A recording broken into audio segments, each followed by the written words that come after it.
এই বর্ষা, তোমার হাতে নতুন ফোনটা কার? কেন আমার? ভালো হয়েছে না, আজকেই কিনে আনলাম। আচ্ছা, আমি তো তোমাকে দুদিন আগে একটা ফোন কিনে দিলাম, তবে আবার নতুন ফোনের কি দরকার? তুমি জানো আজকাল মানুষ কতটা স্ট্যাটাস মেনটেন করে চলে? আর তোমার ওই ভাঙা অ্যান্ড্রয়েড ফোন আমি আর ইউজ করতে পারবো না। আমার ফোনটা দরকার ছিল, এই জন্য আমি কিনে এনেছি। শোনো বর্ষা, সবার ফার্স্ট না ভাবতে তোমার হাজবেন্ডের স্যালারিটা কত। আমি এই টাকা মাইনা পাই, এই দিয়ে সংসার চালাই, তারপরে তোমার দুদিন পর পর নতুন নতুন ফোন, সবসময় শপিং, এত কিছু আমি কিভাবে চালাবো বলো তো আমাকে? তো আমি এখন কি করব? তোমার জন্য কি এখন আমি আমার সব শখ বিসর্জন দিয়ে দেবো? হ্যাঁ, আর তোমার যদি স্যালারি নিয়ে এতই সমস্যা হয়ে থাকে, তুমি তোমার স্যালারিটা বাড়াও, আমাকে বলো না। অফিস না চাইলে আমি নিজের ইচ্ছায় কিভাবে স্যালারিটা বাড়াবো, এটা তো তুমি অন্তত বুঝবে। আর তুমি বুঝবে না তো কে বুঝবে বলো? শোনো, আমি অত কিছু বুঝতে চাই না, ঠিক আছে? তুমি আমাকে বিয়ে করে নিয়ে এসছো, তো আমাকে চালানোর দায়িত্বটা তোমার। আর যদি তুমি না চালাতে পারো আমাকে বলে দাও, আমি চলে যাচ্ছি। তবে ওটাই ভালো, তুমি চলে যাও। যদি আমার কাছে থেকে তোমার এতটাই সমস্যা হয়, বাইরে গিয়ে যদি তুমি সত্যি ভালো থাকো, তাহলে তুমি চলে যাও। ঠিক আছে, আমি তাই চলে যাচ্ছি। আমিও না আমার খরচা ওঠানোর জন্য অনেককেই পেয়ে যাব।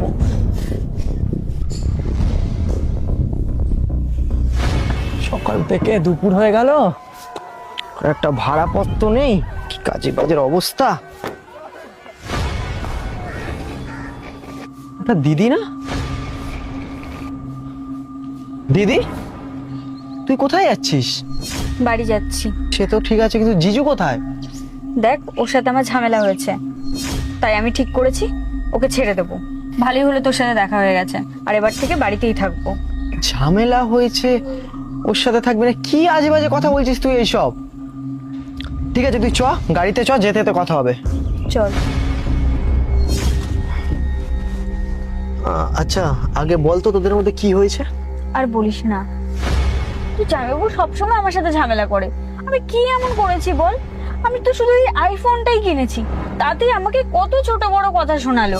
আমি নাকি ওর কথা চিন্তা করি না, ওর কথা ভাবি না, আরো কত কি। ও তো জানেই আমার লাইফস্টাইল কেমন ছিল আগে, তাহলে শুধু শুধু আমাকে কেন বিয়ে করলো যদি আমার খরচা ওঠাতে না পারে? আর আমি তো বলেছিলাম ওকে যে আমি একটা জব করি, ওই তো না করলো। এখন আমার খরচা ওঠাতে পারে না। আমি সারা দিন গাড়ি চালিয়ে 2000 টাকা ইনকাম করতে পারি না, আর আমাদের বাবা এই বয়সেও সে ওই মুদিখানা দোকানটা খুলে বসে থাকে সংসার চালানোর জন্য। আর তুই জিজুর কথাটা একবার ভাব, উনিও তো কতটা কষ্ট করে ইনকাম করে, তোর সব শখ পূরণ করে।